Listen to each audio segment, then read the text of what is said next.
فرماتے ہیں میں اپنی اماں سے مشورہ کرنے آیا. میں نے کہا اماں میرے کچھ ساتھی پیچھے چلے گئے, کچھ شہید ہو گئے, میں جہاد میں اکیلا رہ گیا ہوں, حکم کیا ہے؟ تو اماں کہنے لگی عبداللہ پہلے یہ بتا تو حق پہ ہے کہ نہیں. میں نے کہا اماں ہوں تو میں حق پہ, پر مجھے تیری بڑی فکر ہے, تیری 90 سال عمر ہے, یہ تو میرے جو مقابلے والے ہیں یہ تو بڑے سخت گیر لوگ ہیں, میری لاش کے ٹکڑے ٹکڑے کر دیں گے, تو برداشت کر لے گی؟ تو حضرت اسماء نے پتہ کیا دلیرانہ جواب دیا تھا کہ بیٹا بکرے کو تکلیف صرف ذبح ہوتے وقت ہوتی ہے, جب اس کی کھال اتارتے ہیں پر اسے کوئی تکلیف نہیں ہوتی, جب اس کے ٹکڑے ٹکڑے کرتے ہیں اسے کوئی تکلیف. تو کہا بیٹا حوصلے کے ساتھ رہنا, صبر کے ساتھ رہنا, اگر تو حق پہ ہے پہلے یہ دیکھ لے اگر آپ حق پہ ہیں, اگر نہیں تو توبہ کر کے حق پہ آئیں, اور اگر آپ حق پہ ہیں تو پھر آپ یہ ذہن بنا لیں کہ حالات بدلیں گے اور جو آپ کا نظریہ ہے وہ غالب آ کے رہے گا. اگر آپ حق پہ ہیں تو پھر اللہ آپ کو توفیق دے گا, لیکن زندگی میں ان چیزوں سے بچیں. امام اعظم کے خلاف سازش رچی گئی. امام صاحب رحمۃ اللہ تعالیٰ علیہ کے پاس ایک بی بی دوڑی, حضور مسئلہ پوچھنا, آپ عورتوں سے ملا نہیں کرتے تھے, میں نے سوال کرنا ہے جی, جلدی جلدی سے اندر آ گئی. عورت جیسے ہی اندر داخل ہوئی باہر شور ہو گیا, امام صاحب کے پاس عورت ہے, اس نے بھی شور کر دیا کہ معاذ اللہ ثم معاذ اللہ, 10 درازی کیا امام اعظم نے. لوگ امام صاحب سے کہنے لگے اب پراپوگنڈا ہو گیا, سارے شہر میں بات پھیل گئی, حضور آپ جواب دیں, آپ بھی کو بات کریں. فرمانے لگے کیا جواب دوں, بی بی اکیلا تھا, میں اندر آئی ہے, باہر شور ہوا ہے, عورت کہہ رہی ہے میں اکیلا تھا, میں جواب دوں بھی تو میری گواہی کون دے گا, میرے ساتھ کھڑا کون ہوگا, اس وقت کون ہے جو اٹھ کے کہے گا کہ نہیں نہیں ایسی بات کوئی نہیں, یہ تو ماحول تو اور رخ اختیار کر گیا. تو حضور اب کیا کرنا ہے؟ تو آپ فرمانے لگے کرنا کیا ہے, میں کوئی لاوارث ہوں, رب رسول کا ماننے والا ہوں, میں فیصلہ اپنے اللہ پہ چھوڑتا ہوں, وہ بھی تو عدالت ہے نا. مصیبت یہ ہے کہ میں اور آپ سارے فیصلے خود کرنا چاہتے ہیں, حالانکہ خود کچھ فیصلے چھوڑ دینے چاہیے, وہی ہو تو بہتر ہے. فرمایا اللہ رسول پہ چھوڑتا ہوں, ختم ہو گئی بات. اب میں دلیل دوں گا بھی تو میری سنے گا کون؟ اس طرح کے ماحول میں کئی دفعہ آپ دلیل دیتے بھی ہیں تو کوئی سننے کو تیار, وقت فیصلے کرتا ہے, کون سنے گا؟ فرمایا بس ٹھیک ہے. لے گئے پکڑ کے کوتوال کے پاس, تھانے میں بند کر دیا. اب اتنا بڑا امام ہے, تھانے میں بند ہے, عورت بھی باہر بٹھا دی گئی. امام صاحب نے اس سے کوئی ڈسکس نہیں کی. جب اندر تشریف لے گئے, سپاہی 2-3 کھڑے تھے. امام صاحب او ہو, رب کریم کے بندوں کا وہی طریقہ. امام صاحب نے وضو کے لیے پانی مانگا, اور پھر امام اعظم نے نفلوں کی نیت باندھی, اور 2 رکعتیں پڑھ کے کہنے لگے مالک عزتیں بھی تیرے پاس ہیں, ذلتیں بھی تیرے پاس ہیں, تو جس حال میں ابو حنیفہ کو رکھے گا مجھے شکوہ کوئی نہیں, میں تیری رضا پہ راضی ہوں, جیسے تو چاہے میں راضی ہوں تیری رضا پہ. امام صاحب دعا مانگ رہے تھے تو آنسو ہاتھوں پہ گر رہے تھے. آنا کبھی مصلی بھی آباد کریں, آنا کبھی, دنیا کو تو دکھڑے بڑے سنا لیے, آنا 2 رکعتیں پڑھ کے روئیں رب کی بارگاہ میں, محبوب کا وسیلہ پیش کریں, آنا اسے بھی تو منائیں. امام صاحب کے آنسو گرنے لگے. سپاہی بھی پریشان تھے, وہ بی بی نہ خود ہی اٹھی اور امام صاحب کے قریب گئی, کہنے لگی پہلے مجھے دنیا والے کہتے تھے, اب میں سمجھ گئی ہوں آپ تو رب کریم کے نیک بندے, اب نہ روئیں, سویرے جانا ہے نا قاضی کی عدالت میں, تو میں سویرے گواہی دوں گی کہ میں نے جھوٹا الزام لگایا تھا, آپ ناراض نہ ہوں. امام صاحب فرمانے لگے اس سے نہیں بات بنے گی, اگر تو نے کچھ کرنا ہے تو جو میں کہتا ہوں وہ کر. امام اعظم تھے نا, جو میں کہتا ہوں وہ کر.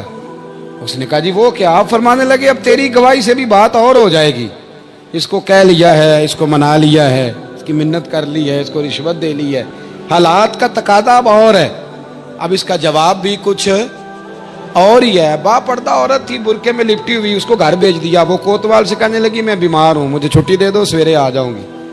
مدعی مقدمہ تو میں ہوں, مدعی کو تھوڑی کوئی باندھ کے رکھے گا. خاتون گھر چلی گئی. صبح قاضی کی عدالت میں مقدمہ لگا. امام صاحب رحمت اللہ علیہ کٹہرے میں کھڑے ہیں. یار بڑا مشکل ہوتا ہے معزز آدمی کا کٹہرے میں کھڑا ہونا, لیکن مخلوق تو فنکار ہے. اس درجہ کے پل بھر میں یہ سنگے در کعبہ سے بھی اسنام تراشے، تم کون ہو کیا چیز ہے داغے کبابی، لوگوں نے تو مریم پہ بھی الزام تراشے۔ یہ نہیں نا باز آتے لوگ، پھر مرضی ہے نا، ہونا کٹہرے میں کھڑا ہونا پڑ ہی جاتا ہے۔ کٹہرے میں کھڑے ہیں امام اعظم، تو قاضی پوچھتا ہے آپ کی بڑی قدر ہے، بڑی اہمیت ہے، تو آپ اس عورت کے بارے میں کیا کہتے ہیں؟ تو امام صاحب فرمانے لگے یہ جو کہہ رہی ہے اس سے پوچھ لیں۔ تو خود خاتون کہنے لگی میرا امام صاحب سے تعلق ہے۔ آپ فرمانے لگے ٹھیک کہتی ہے۔ ساری بھری عدالت سب لوگ حیران، حضرت تعلق ہے؟ فرمایا ہاں۔ کس طرح؟ فرمانے لگے میری بیوی ہے، زوجہ میری اہلیہ ہے۔ جناب کس طرح؟ فرمایا محلے کی بیویاں بلا لو، اس کے ابا کو بلا لو، چہرہ دکھا لو۔ وہ سارے لوگ جمع ہو گئے، چہرہ کھول کے دیکھا تو امام صاحب کی زوجہ تھی۔ امام صاحب نے اس خاتون کو کہہ کے بھیجا تھا کہ یہی برقع میری بیوی کو دے کے سویرے بھیج دینا، یہی والا برقع جو تو نے پہنا ہے، اب گھر جا اور میری اہلیہ کو یہ برقع دے کے بھیج دینا۔ وہ برقع دے کے اس نے بھیج دیا۔ جب امام صاحب رحمت اللہ علیہ کی اہلیہ ثابت ہو گئی کہ یہ تو امام صاحب کی اہلیہ ہیں جو کھڑی ہیں، اب وہ جو سازش رچنے والے تھے وہ دائیں بائیں دیکھ رہے تھے۔ تو امام صاحب نے ایک بات کی جو بڑی شاندار ہے، فرمایا تدبیریں تم نے بھی کی تھی، پر جو تدبیر میرا رب فرماتا ہے نا، جو تدبیر میرا، فرمایا یہ ابو حنیفہ کی تدبیر نہیں، یہ تدبیر میرے اللہ کی ہے جو اس نے مجھے عطا فرمائی، مجھے سجھائی۔ اب قاضی صاحب نے حکم دیا کہ جتنے لوگوں نے الزام لگایا ہے وہ سارے معافی مانگیں، وہ آئیں جس نے بات کی۔ بھائی وقت کو دیکھیں، فیصلے اللہ کے حوالے کریں۔ ہم لوگوں نے جھگڑے کر کر کے، دلائل دے دے کے، بحث کر کر کے معاملات کو اتنا الجھا لیا ہے۔ آپ یقین کریں ایک ایک خاندان کی 15 میٹنگیں اور پنچایتیں ہو جاتی ہیں، پر رزلٹ صفر ہے۔ وہ جی وہ فلاں چودھری صاحب اس کے ساتھ مل گئے تھے، فلاں آدمی ادھر چلا گیا تھا۔ آپ تھوڑا وقت دیں، صبر کریں، استقامت کا مظاہرہ کریں۔ آپ دیکھیں حالات کس کروٹ بیٹھتے ہیں۔ کئی دفعہ صلح کی پیشکش کی جناب ابو سفیان کو، لیکن وہ مانتے نہیں تھے۔ حضرت عباس فرماتے میں نے کئی دفعہ انہیں کہا، حدیبیہ میں بھی میں نے کہا، انہوں نے سخت شرائط کے ساتھ صلح کی، لیکن جب حضور لشکر لے کے گئے نا میدان میں، توجہ ہے میری بات پر، 10,000 کا لشکر گیا تو پھر ابو سفیان خود اٹھ کے حضرت عباس کے گھر گئے، کہنے لگے میں نے تو آج آپ کے بھتیجے کی شان دیکھی ہے۔ تو حضرت عباس کہنے لگے ابھی بھی وہیں کھڑے ہو، یہ بھتیجے کی شان نہیں، یہ اللہ کے محبوب کی شان ہے، یہ رسول کائنات کی شان ہے صلی اللہ علیہ۔ تو کہا اب میں صلح کرنا چاہتا ہوں، اب میری صلح کرا دو۔ وہاں بھی حضور نے یہ نہیں فرمایا جب ہم کہتے تھے تو کیوں نہیں آتا تھا، جب ہم معاہدات کرنا چاہتے تھے تو کیوں نہیں آتا تھا۔ میرے محبوب نے عزت